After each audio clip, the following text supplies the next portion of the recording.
Hello, friends, and welcome to Pathologic Volume 4, Episode 2. Today we have a treat of a Fillomino puzzle by one of my favorite Sudoku constructors, Clover, who is making a guest appearance. It appears here on the Pencil Puzzle channel of Cracking the Cryptic Discord, where we're getting these puzzles from. So I'm looking forward to that quite a bit. And we can dive right in by taking a look at the rules. In a Fillomino puzzle, we will divide the grid up into regions of various sizes. We're going to do that by drawing lines along the dotted lines in the grid to section the grid off. Every number in the grid has to be in a region of that size. For instance, if there's a 3 in the grid, it needs to end up in a 3-block region. So you can see here this 2 indicates that it is part of a region of size 2, the 4 is in a 4, and so on. Note that there can be regions in the grid that don't have any given numbers, and there can be regions in the grid, even though it's not in this example, that have more than one given number. They would obviously be the same number in that case. Regions of the same size cannot share an edge. They cannot be orthogonally adjacent. So, as you can see in the example puzzle solution, the 2 regions are not touching and the 4 regions are not touching. Touching diagonally would be allowed. Those are all of the rules of Fillomino. So it's time to solve a puzzle. Today's Fillomino puzzle was set by Clover. In the puzzling interface that we're going to be using, we can solve the puzzle by either entering the numbers or by drawing in the borders. It will automatically draw in the borders for us if we've got numbers that don't match. So you'll see me doing both of these things in this solution probably. The first thing I notice immediately is we've got 2s that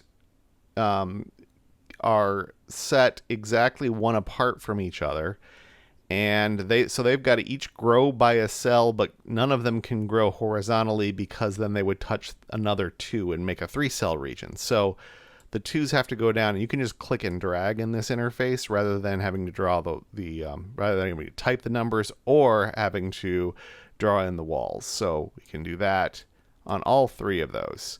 And that gives us a place to start with this 3 in the corner here. Comes down here. This 4 comes down this way. Now can't go left because it would touch this 4 and make a 4 region that's larger than 4 cells. So this has to go down further. The 4 can't go east, so I can draw a little border there. This 4, in fact, needs to get 4 cells, and it could get at most 3 down here. It's got to travel north at least that far. We could still have a 1 region here, possibly. This 5 looks pretty constrained. 1, 2, 3 is as much as it can have up here, so it's going to have to go at least that far down to make 5 cells. Now let's look at the bottom of the grid. This 4, because if we pack it as tightly as possible, it still has to get out to at least here. And now it can't go any further because then it would meet up with this 4, and that would be a 5-cell region, as well as it would trap this 6. So I can say that it can't go any further, and in fact we could get that from this 6 as well, because I see it has to be at least 1, 2, 3, 4, 5, and at least 1 more. This 4 now has to get out, which means the 3 has to get out. That's constrained us a bit. We don't know which way the 4 goes, and we don't know which way the 3 goes quite yet. Let's see, what can we do? This 4 region, I don't know that we can trap it down here yet. I suspect we're going to be able to. It takes up 4 out of these 5 cells. So there's at most 1 left over for the 6 to use. So the 6 has 4 taken up at most, and it has to go at least up there and up there. That now constrains this 3, and that constrains the 4, which is now done. The 3 comes out here. That's also done. So now, what do we got? 1, 2, 3, 4, 5 out of the 6 sixes. So it can't go any further this direction. That puts a wall there. Puts a wall here as well. This 3 can't go up because it would meet that 3. So it goes west. And this 3 can't go south. So in fact, this right here is a 1.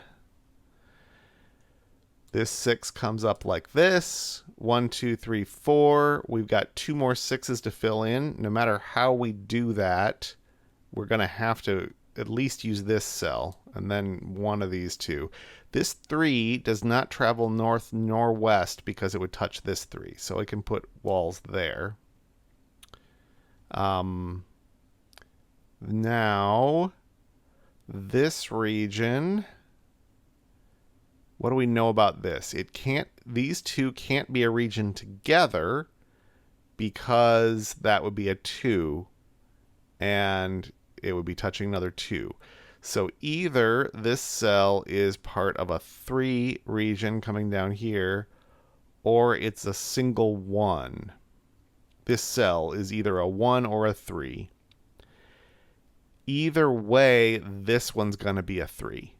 Because if this is a 1, this would either be a single cell 1 that's not legal, it'd be next to each other, or it continues this region. So this 3 does come up here, which means it cannot continue west because it touched that one, or east because it would touch this one, or south because it would touch all of these. So in fact, that is 3, 3, 3. This is another 1 region. These cells can't, these 3s can't touch this one. So that is going to wall off all of those walls, which gives us a region that is another 1. This 3 now comes down, finishing off that region. So these 3s can't touch it. They go down like that. This 3 has to come up here, forming a 3-cell 3 region. This 4 region is done. I'm just going to put the numbers in, even though they're not required for the solution checker. I just like to have the completeness there. 1, 2, 3, 4, 5, 6 sixes. And we're almost done. We have the 5 region is now done. 1, 2, 3. There's only 2 more possibilities, so those get the 5s. This 3 comes down here. This 4 is now complete. And I should have made the answer checker a little bit more stringent, I think, because I want to move this 6 up there before I click the check button. And that is how we solve a Fillomino.